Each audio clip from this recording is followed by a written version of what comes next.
Olá, meus irmãos, olá, minhas irmãs, mais uma vez juntos para mais uma reflexão, aprender um pouco mais sobre os ensinamentos de Jesus.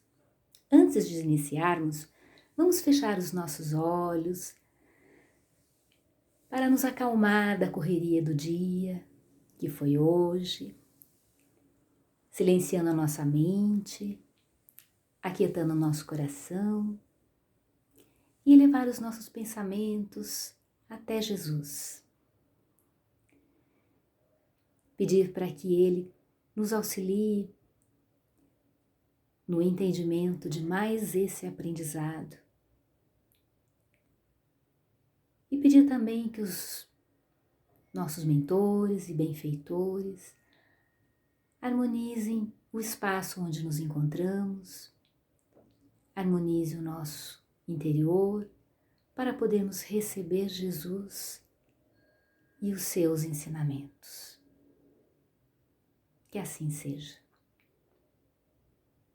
E assim, meus irmãos, mais preparados e harmonizados, vamos para o tema de hoje, cujo título é No Convívio do Cristo, retirado do livro Palavras de Vida Eterna. Vamos ver então o que Emmanuel coloca para nós nesse texto de hoje. Ele começa aqui, eu até coloquei que eu achei importante ler essas frases que ele coloca, que diz respeito à humanidade. Nós fazemos parte da humanidade, diz respeito a nós. Então, é muito importante ouvirmos essas frases que Emmanuel colocou. Então, ele começa assim: é comum ouvirmos observações de companheiros abatidos. Então, ele vai citando algumas frases. Quais são as observações que são comuns? Então, vamos ver. Fixarem emoções e pensamentos em pessimismo e azedume. Então, ele coloca que são aquelas pessoas que fixam o pensamento sempre no pessimismo e são pessoas azedas, né? Pessoas amargas, né? Então, imagine aquela pessoa que sempre diz: ah, isso não vai dar certo, ah, deixa pra lá, não vou conseguir, não vou nem tentar porque eu sei que eu não consigo, eu não sou capaz disso, ah, isso daí não vai dar certo, não vou nem fazer porque realmente não vai dar certo. Então, aquela pessoa que nem tenta, porque para ela tudo não vai dar certo, é aquela pessoa pessimista mesmo, né? Então, imagine que uma pessoa desse jeito. Aí ele continua falando aqui, escrevendo esse texto dele aqui. Caminham transportando consigo mágoas e desilusões. Então, aquelas pessoas que carregam sempre as mágoas e as desilusões. Então, aquela pessoa que não consegue se desfazer das mágoas e vai adquirindo mais e mais mágoas. Se deixa magoar pelo que o outro falou, se deixa magoar pela atitude do outro, né? Porque não é o outro que magoa, mas é a gente que dá essa permissão, né? Mas são aquelas pessoas que estão sempre magoadas, sempre tristes, sempre cabeça baixa e se magoam com tudo. Então ele continua citando. Falam de experiências dolorosas da própria vida, empregando 1000 frases tortuosas. Ou seja, é aquela pessoa que gosta de contar, né, as coisas, né, ruins que aconteceu na vida, mas em vez de simplificar com uma frase, Não, aí vai enrolando, vai falando, vai aumentando, vai dando ênfase àquela situação difícil pela qual passou, ou aquele problema que houve na sua vida, e aquela coisa ruim que aconteceu. Então gosta de florear, gosta de usar muitas palavras, sempre para dar mais ênfase e dar mais sentido àquele sofrimento, àquela dor. Ainda ele continua. Dramatizam desencantos. Então, continua aqui. Aquelas pessoas que gostam de dramatizar. Tudo o que acontece, gosta de dramatizar.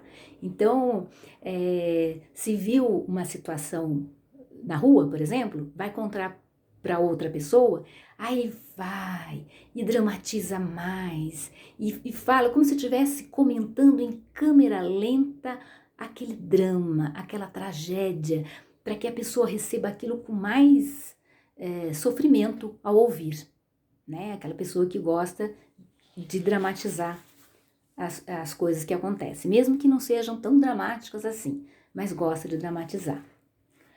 Reconstituem doenças passadas. Então, as pessoas que adoram falar do problema de saúde que teve. Então, se teve um problema, uma doença, alguma coisa ruim, então ela gosta de dar ênfase para aquilo. Então, sempre está contando para alguém ou recontando para as mesmas pessoas aquela situação dolorosa, né? Aquela doença que teve, que foi sofrido, que foi... Então, fica revivendo aquela doença, fica carregando aquela doença com ela. Aquela doença já curou, já passou, já ficaram para trás anos, mas a pessoa gosta de estar revivendo, gosta de estar carregando no seu ombro aquela doença eternamente, né? Parece que aquele sofrimento, falar daquela doença, lhe faz bem, né? Ele continua, vamos lá. Queixam-se de ingratidões. Então, aquelas pessoas que vivem se queixando do outro. Ah, mas nossa, eu não esperava ouvir aquilo daquela pessoa ali. Ah, não esperava a atitude daquela amiga fazer isso para mim. Então, aquela pessoa que vive se queixando, encontra com um queixa, encontra com o outro queixa de um para o outro, do outro para o outro. É aquela pessoa que se queixa, tudo é motivo para se queixar, né? Não consegue falar outra coisa a não ser se queixar de alguém. Mas ele continua. Apontam prejuízos que sofreram anteriormente. Então, aqueles que tiveram algum prejuízo financeiro, algum prejuízo, sei lá, ou econômico, ou de alguma forma, tiveram prejuízo de algum jeito, ou na sua empresa, ou mesmo na compra que fez, tiveram algum prejuízo, e adora, então, estar contando o prejuízo que tiveram. Não, aquilo já passou, já ficou para trás, já foi resolvido, mas gosta de estar sempre lembrando aquilo. E a última frase que ele cita: contam episódios tristes do passado. Bom, são as pessoas que gostam de só contar tristeza. É aquela que encontra com os amigos e ao invés de estar feliz e falar de coisas boas, de algum momento feliz que passou na sua vida, alguma alegria que teve na família, alguma alegria que teve numa viagem, enfim, não, prefere falar dos episódios tristes. Então, aquela tristeza que houve na sua família, aquela tristeza por ter visto um fato ruim acontecer, então gosta de falar só de tristeza. Então, resumindo o que Emmanuel coloca aqui, a pessoa, em todos esses tópicos aqui que eu li, é aquela pessoa realmente pessimista, que não acredita em nada e que adora se fazer de vítima até, exaltando a sua doença, exaltando a negatividade, para que os outros até tenham um pouquinho de compaixão, assim, sei lá, né, passa a mão na cabeça, mas são aquelas pessoas negativas, aquelas pessoas pesadas, porque estão carregando aquele fardo de negatividade. E imagina o que essas pessoas atraem, né? Atraem a espiritualidade, né?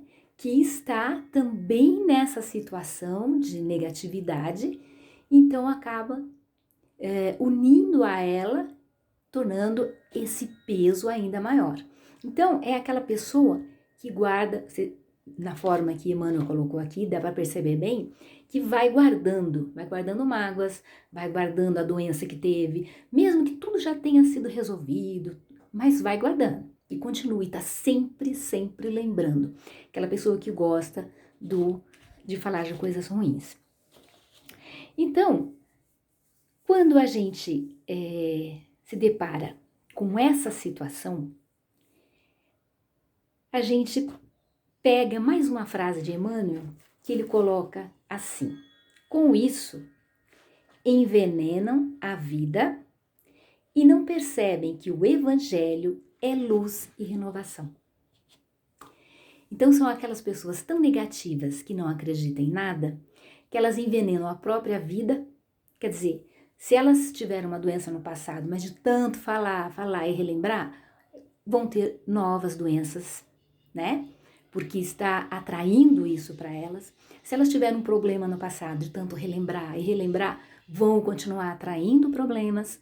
Então, são pessoas que se envenenam, que acabam atrapalhando a própria vida, o próprio desenvolvimento profissional, o próprio desenvolvimento intelectual, o desenvolvimento moral e espiritual. Ela se atrapalha a sua vida como um todo.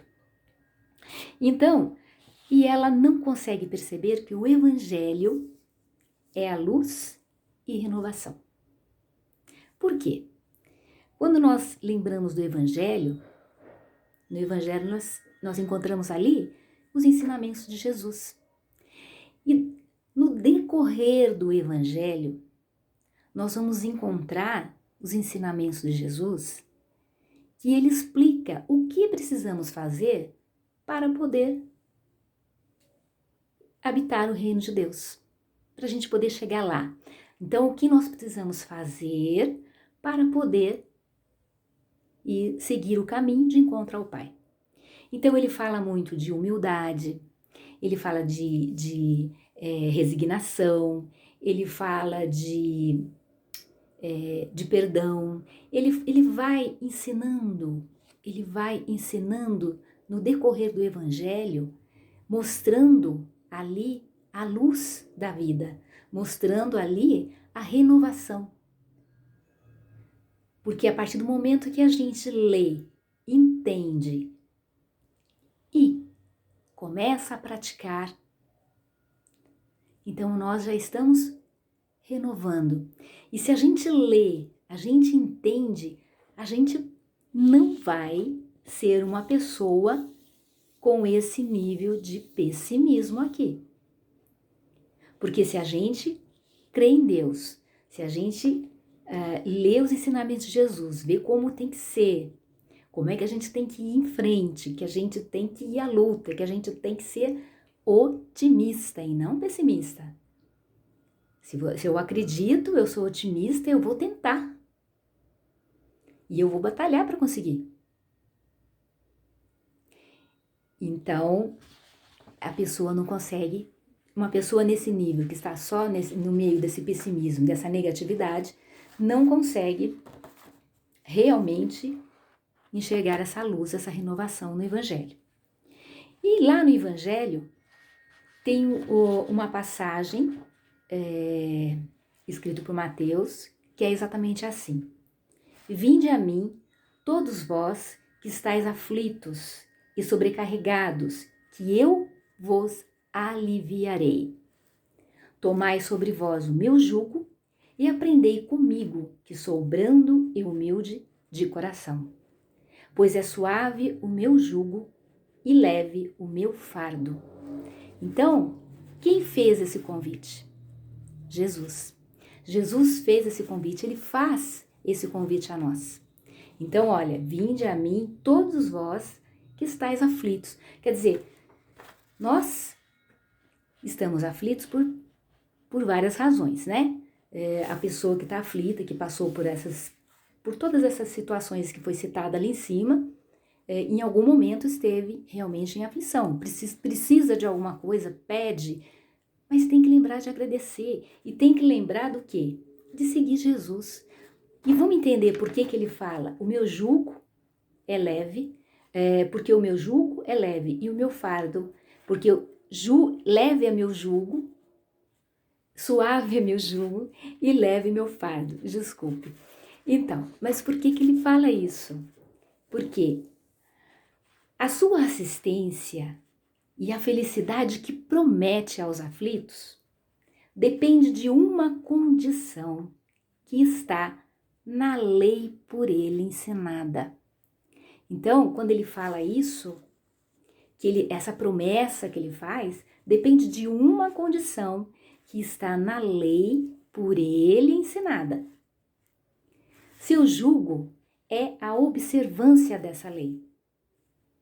Mas esse jugo é leve e a lei é suave, pois apenas impõe como dever o amor e a caridade. Isso aqui nós encontramos lá no Evangelho. Então, essa passagem, então, que Jesus diz, né? Venha a mim, todos que estão aflitos e sobrecarregados, que eu vos aliviarei. Mas qual é a imposição disso? Né? O que ele impõe? Ele impõe como dever o amor e a caridade. Então, para a gente poder segui-lo, para a gente poder estar no convívio do Cristo, nós precisamos fazer exatamente isso, ó. Viver no amor e na caridade, seguir a lei de Deus. Não podemos fugir disso. Então, quando a gente entende e a gente procura vivenciar isso, nós estamos no convívio de Deus, no convívio do Cristo. Nós estamos com Jesus. Porque nós entendemos os seus ensinamentos e vamos trabalhar para melhorar a cada dia, não é?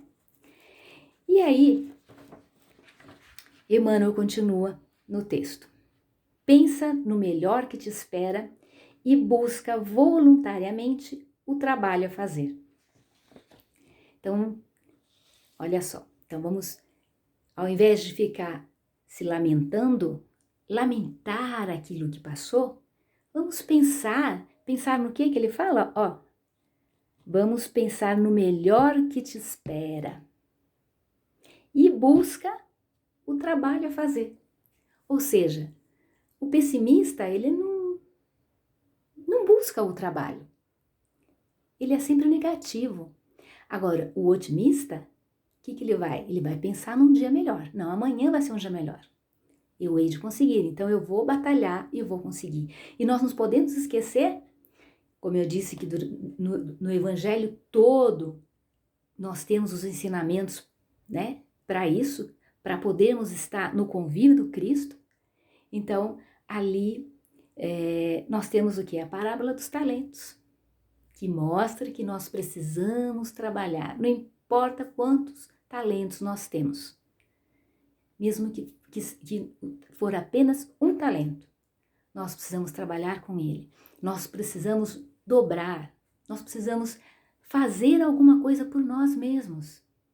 Porque quando a gente trabalha, a gente se renova. Quando a gente trabalha para nos melhorar moralmente, espiritualmente, nós estamos nos renovando. Imagina a gente batalhar para poder parar com esse pessimismo. Aos pouquinhos ir eliminando alguma coisa. Ah, vou eliminar isso que está pesando meu ombro. Vou eliminar isso que está pesando meu ombro. E no lugar, eu deixo espaço para coisas novas. Então, acontece a renovação. Aquela renovação que Emmanuel nos coloca. Que o Evangelho é luz e renovação. Porque a luz, Jesus mostra o caminho que nós temos que seguir. E a renovação é a nossa renovação, é nós seguirmos aquilo que Jesus está ali nos ensinando. É claro que nós não vamos conseguir assim num passe de mágica de um dia para o outro, pronto, estou renovada. Sou uma pessoa nova. Não, nós estamos muito apegados ainda à matéria, então a gente tem dificuldade. E nós vamos devagarinho, trabalhando as nossas dificuldades, né? Para poder melhorar, trabalhar a nossa paciência, trabalhar a nossa humildade. E vamos trabalhando dia a dia, vamos trabalhando pegando aquilo que a gente tem de dificuldade e procurar trabalhar para melhorar. Então é isso que nós precisamos fazer. Aqui, e Emmanuel continua, ou melhor, ele termina esse texto com uma frase do apóstolo Paulo, que é assim: se alguém permanece em Cristo, nova criatura é. Porque quando nossa vida está em Jesus, tudo em nós e diante de nós se faz novo. Olha, não precisa falar muito sobre essa frase, basta lembrarmos que Paulo passou de perseguidor a perseguido, porque ele perseguia os cristãos e depois ele conseguiu se converter, conseguiu entender e ver, né, a luz, né, o caminho que ele tinha que seguir, e aí passou a ser então perseguido porque ele teve uma mudança muito grande. Então imagine Paulo velho, né, que seria a forma que ele era, e depois ele se torna um Paulo novo, né, que quando ele realmente aceita Jesus, ele entra no convívio de Cristo, né, do Cristo. E quando a gente pensa aqui, eu lembrei até de uma história que até o nosso irmão Estevão Camolese, ele contou algumas vezes, e aquela história daquele senhor que tinha uma chácara e queria vender a chácara, porque a chácara já não via nada de interessante na chácara, estava cansado de ficar cuidando, não tinha nada de bom ali, era muito, muito ruim, então ele queria vender logo, se desfazer logo daquilo ali. E ele pediu para um amigo que era poeta, né, que escrevesse alguma coisa sobre a chácara para poder incentivar, para aparecer um comprador logo, né? E esse amigo poeta, então, escreveu uma poesia muito bonita relacionada à chácara, né? Falando da beleza, do amanhecer, das flores, do perfume que exalavam, né? Dos pássaros que ali cantavam, né? Da água, né? Do riacho que corria ali. Então ele exaltou tanta beleza naquela chácara, ele colocou tudo de bom que aquela chácara tinha e deu ao amigo, né? E aí, depois de um tempo, quando encontrou com ele, perguntou: e aí, meu amigo, conseguiu vender a chácara? E o amigo respondeu: imagina, você acha que eu vou vender aquela beleza? Aquela maravilha? Não vou vender, não. Eu continuo com ela. Então é exatamente isso. E quando a gente está com Cristo, a gente se torna uma outra pessoa, uma pessoa nova. E tudo que está à nossa volta se modifica também, se renova.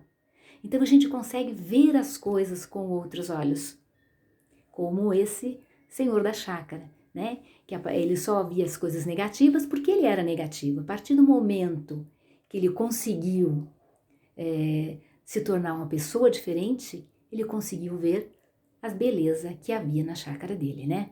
E não quis vender mais. Da mesma forma, tem uma outra história que daquele viajante que ficava de cidade em cidade, mudava para cá e para lá, e num dia ele estava chegando numa cidade, tinha um senhor, e ele perguntou: como é que é essa cidade aí? Aí o senhor perguntou para ele: como era a cidade de onde você vem? E ele respondeu: era uma cidade muito chata, muito ruim, as pessoas eram muito rudes, havia muito assalto, muito crime, muita maldade naquela cidade. Aí o velhinho que estava ali respondeu para ele: essa cidade é igual.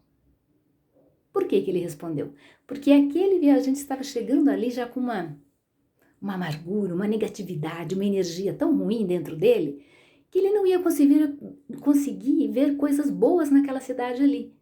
Então o senhorzinho disse para ele: essa cidade é igual, porque ele vai ver exatamente aquilo que já estava dentro dele. E nós somos assim, né? Quando a gente não está bem, a gente não vê nada bem nas coisas. A gente não vê nada bom nas pessoas. Mas quando a gente está bem, a gente consegue ver as coisas novas. E continuando aqui, no Livro dos Espíritos, nós temos... Nossa, meus irmãos, já passou do horário. Eu vou ficar em dívida com vocês para finalizar aqui as questões do Livro dos Espíritos. Mas espero ter podido esclarecer um pouco, explicar um pouco a respeito do convívio do Cristo. Porque para que nós possamos, então, melhorar a cada dia. Porque o que eu queria passar aqui, que estava no Livro dos Espíritos, é que não é fácil, não é de um dia para o outro que a gente vai conseguir se libertar. Mas é trabalhando grãozinho em grãozinho, de pouquinho a pouquinho, e fazendo o que Santo Agostinho disse? Fazendo sempre uma autoavaliação. Olhar para dentro de nós mesmos. Porque tem uma bela frase ali, tanto falado ali no Livro dos Espíritos como no Evangelho, que diz: conhece-te a ti mesmo. Então nós precisamos olhar para dentro de nós e nos avaliar diariamente, procurando as nossas falhas, procurando as nossas fraquezas, para encontrarmos o que precisamos melhorar, o que precisamos de fazer para sermos melhores e ajudar ao nosso crescimento e ajudar ao próximo. E meus queridos irmãos, para finalizar, eu separei aqui do convite, desse livrinho aqui, Convite de Sheila, e eu separei um pedacinho, eu nem vou ler tudo porque já passei do horário, O Mundo, Jesus e Tu. O mundo muitas vezes te chamará ao revide. Jesus, porém, te convida à tolerância. O mundo muitas vezes te induzirá ao orgulho. Jesus, porém, te chamará à humildade. O mundo muitas vezes te insuflará o ego. Jesus, porém, te reclama a caridade. O Cristo que há em ti, porém, continua falando ao teu espírito, para que tu, ouvindo a voz da razão e do amor, abençoes o mundo e teus semelhantes, oferecendo a todos mais paz e fraternidade, agora e sempre. Meus irmãos, fiquem bem, fiquem no convívio do Cristo, para que possamos melhorar a cada dia com os ensinamentos que Ele nos oferece a todo momento.